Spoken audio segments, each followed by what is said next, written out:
Welcome back, everybody, to Coach's Quarter here on Mix 101.3 WCMT FM South Fulton Martin. You can hear us on 92.7, 96.1, 99.7, 100.5, 103.3, Mix 101.3, and the legendary 1410 WCMT. And you can find us, of course, on our app, Thunderbolt Radio, and you can check out the stream on thunderboltradio.com.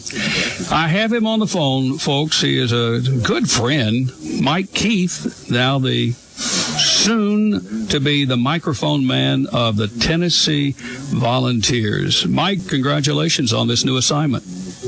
Good morning, Paul, and thanks for having me on this morning. I'm very excited about the new assignment. I heard your interview with Larry Stone, and many of our listeners heard it as well. You shared quite a bit of information from the heart with Larry, and who I think the world of Larry Stone, and I think you guys have made a great team in the past. And I'm really looking forward to see how the Tennessee Vols with Mike Keith behind the microphone of a guy who is handing it off to you after some 25 years. It's going to be something.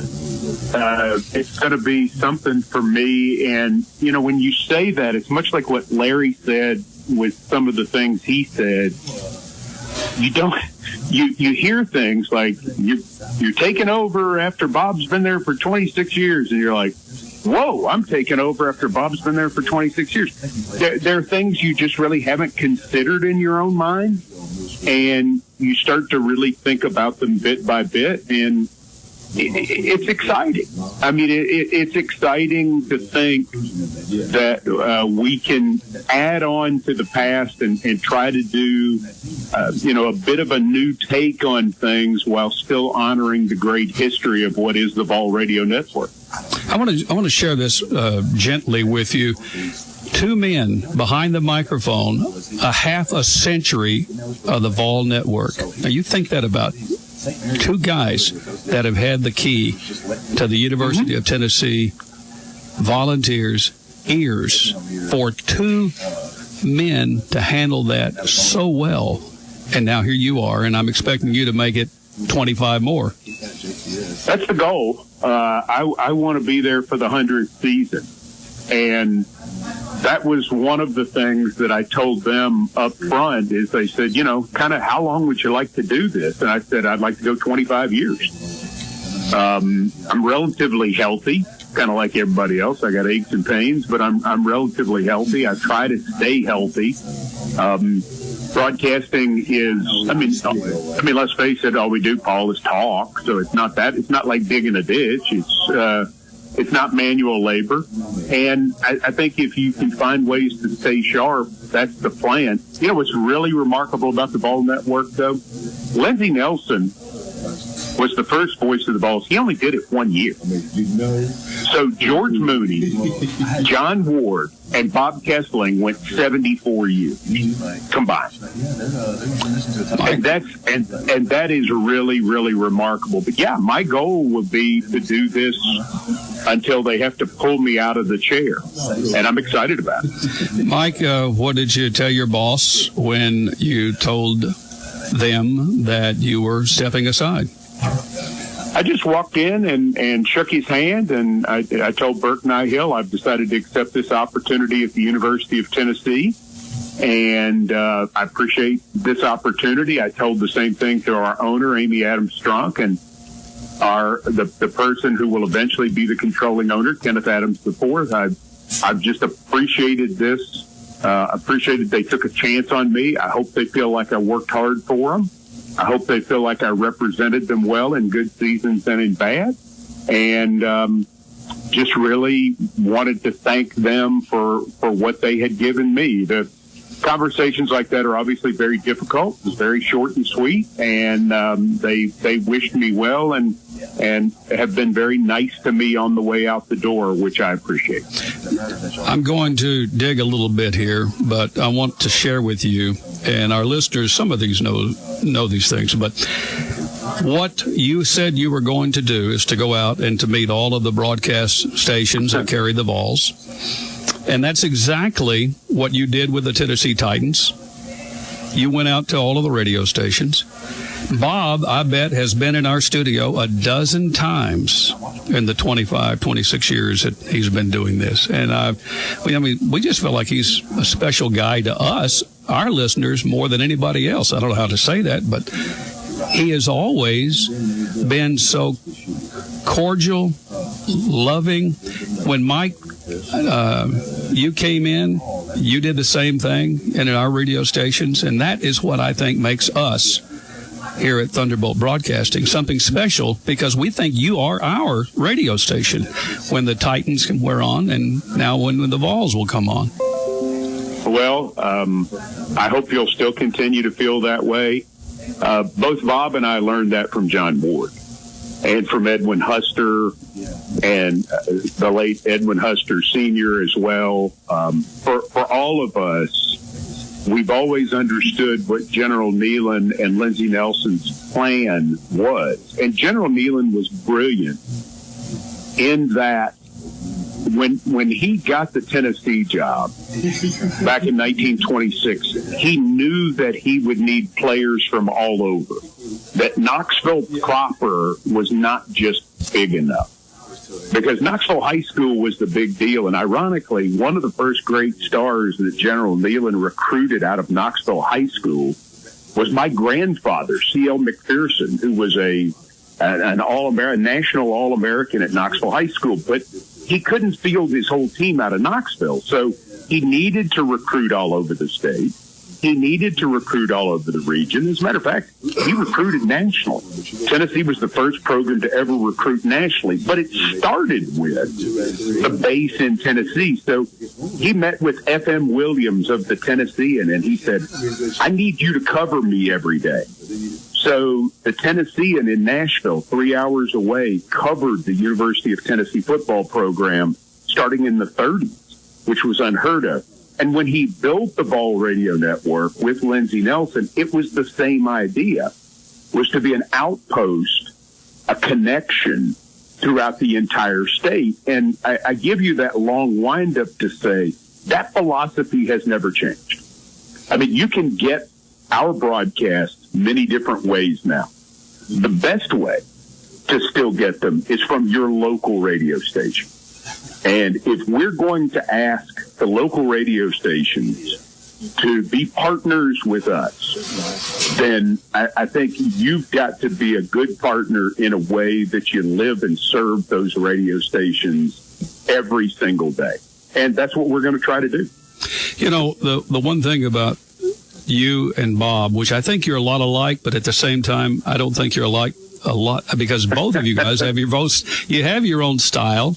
You know what you want to do, but you don't practice what you do, meaning how you're going to say a touchdown or how you're going to play a certain angle at it. You just let it come out and live upon the fans. Would that be a fair assessment? Well, I think the thing that John taught both of us is you have to be yourself. I think for both Bob and me, the challenge early on was what John does or did was so successful, you kind of want to mimic him. I certainly did. I more so than Bob, probably, because I'm from Tennessee. I grew up in Tennessee. And, you know, I found that as I was doing the early days of the Titans, I found I was just ripping the old man off. And it's like, well, that's not cool. But you know, Paul, I didn't know I was doing it. It was just what my ear was trained to. And when I talked to John about some of these things after I got this opportunity here, he said, Mike, you just got to do you. You got to be you. I don't wear a tie in the booth. You know that. You've seen me work. Bob does. Bob wore a tie in the booth. John would come in, and he would be full suit and tie. And then he would take all that off, put on like a wind shirt like you would play golf in, and he would put on sort of fancy sweatpants, not the ones you lay around the house in, but kind of the fancy ones that you might wear out to dinner. And if he had to go out of the booth at halftime, to do an appearance or shake hands with somebody, he would put the whole suit and tie back on and then go out. And then he would take all that off again to broadcast the second half. Well, you know, Bob's been the suit and tie guy all along, and I've been the wind shirt and khaki pants and things like that.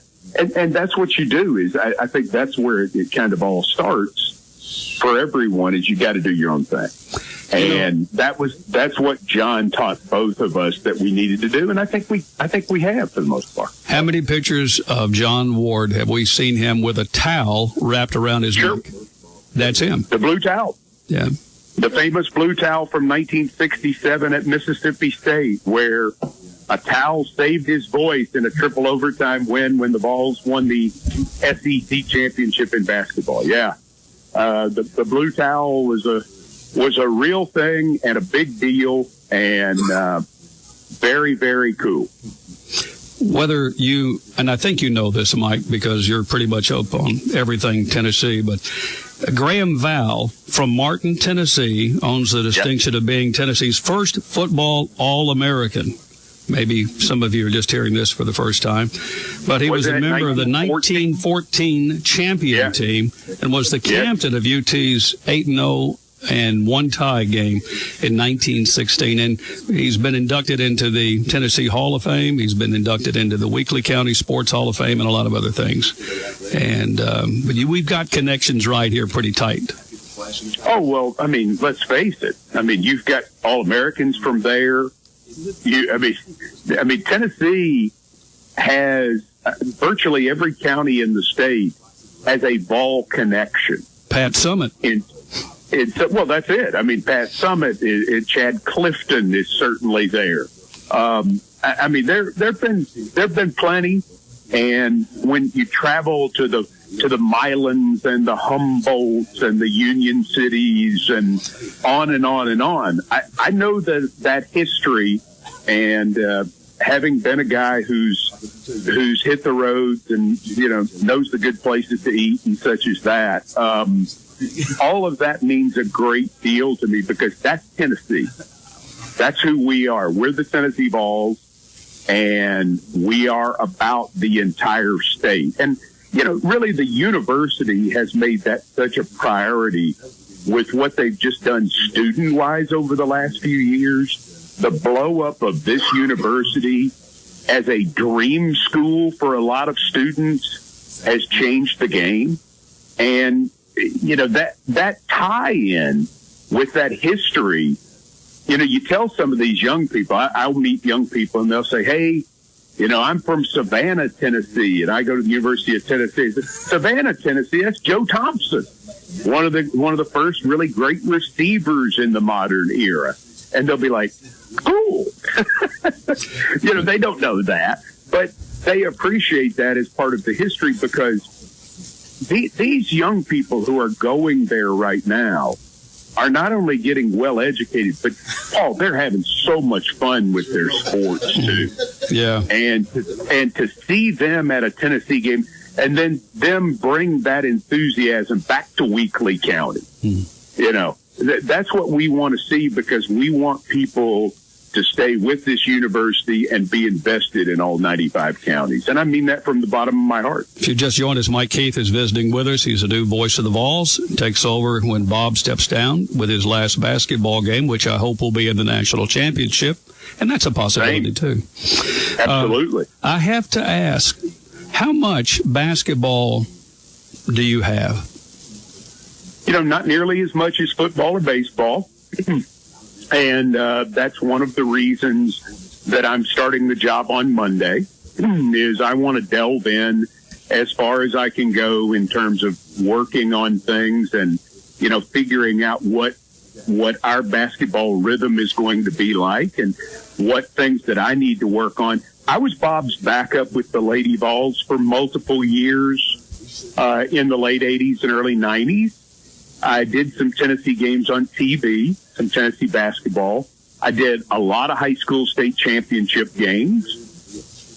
So, I've called basketball, but I haven't done as much of it, and it's been a while. So I got work to do. There's no question. Because Well, Mike, I understand. I'm going to cut to the chase on that question. Once you have it, you have it. If you have ever called a football game and you've been away for 10 years, it'll take about 5 minutes and you're back into it. Good. And the same thing is whether it's a high school football or soccer or whatever it happens to be. I know you'll be well there, and I know that you're really, really, really looking forward to some basketball because I love basketball. Because you love basketball. Yeah, I love basketball. That was something I always, the TSSAA folks were always so nice to let me. They said, you can do as many basketball games as you want. And the reason they said that is because there are a lot of basketball games at the state tournament, as you know, Paul. And so I love to work in them. I love getting to know the players. Girls game, boys game, didn't matter to me. I really enjoyed it. And I'm just so eager to delve into it. My friends have teased me for a long time because I was the biggest Rick Barnes fan when they hired him. I'm a huge Rick Barnes fan. I'd advocated for Rick Barnes to be hired when I was up there, 28 years ago doing a talk show. I'm a massive Rick Barnes fan. And so my friends laughed at me because, when he came back, everybody said, well, he's retirement Rick. He's just going to come back and coast for a few years. And I said, no, he's not. I said, we're going to win in basketball. Now, did I think we'd win like this? Maybe, maybe not. But it's so much fun to see what's going on with that. And to think that I'm going to have a chance to be a small part of that is fantastic. You and I both have known Bob for a long time. And I'm humbled to say this, but I was proud to nominate him to be in the Tennessee Radio Hall of Fame. You're the guy that told him he was going into the induction for Bob Kesling. And I can't think of a nicer guy. If you get away from everything on sports and you get Bob Kesling in the room, you won't be talking basketball, football, or whatever it happens to be. He's talking about life. And, Mike, I will tell you that Bob spent with me an hour. I wished I could have put it on tape, but unfortunately, that's not the kind of thing you do. We sat in a room for an hour in our studio, and I have never felt so more loving of a guy that cares so much about so many people, that what he has done in his personal life is way higher than any football or basketball game that he's ever called, because he has always been a generous and a kind and a guy who really, really has a strong place in his heart for people, and he is a man of God. And when you have the opportunity to talk with someone, a one-on-one as you have, you know where the heart is. And that's why I'm so proud that Bob Kesling has been where he has been. He's touched thousands of lives, and not necessarily with a microphone. It's been primarily the one-on-one people that he's helped. And then you and I both know how special that guy was when he was inducted into the Tennessee Radio Hall of Fame. Yeah, very much so. And very deserving of all those kudos. The thing that I can just share that people in Martin might not know, in Weakley County and West Tennessee, is Bob has used the platform of Voice of the Vols to do a tremendous amount of things for various charities throughout his time. Boys and Girls Club is something that he has taken to a completely different level.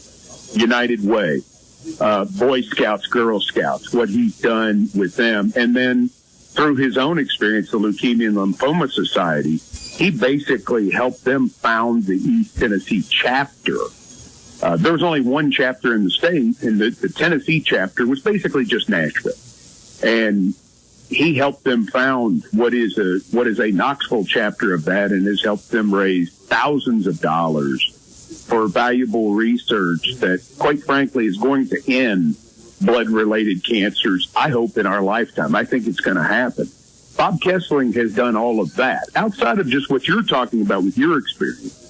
But I'm saying when you use a platform like he has to be a difference maker in that way, that's amazing. And that's something Bob Kesling has done. Beautiful words on the way out. I want to say thank you, Mike, for our friendship, but having you on this morning. And more than anything else, I hope you, your family, find your new home in Knoxville. And the question has already been asked to me. So to ask to you, will you say it's football time in Tennessee? That's a requirement of the job. That is a non-negotiable. We will say, this is the Vols Network. Get ready for the kickoff. We will say, wherever you're listening around the world, this is the Vols Network. These are things that you say. Yeah. You don't say give him 6, and you don't say bottom. You don't steal other people's lines. But there are things that will be printed on the cards that we will say 100% in every single football broadcast, I can promise you.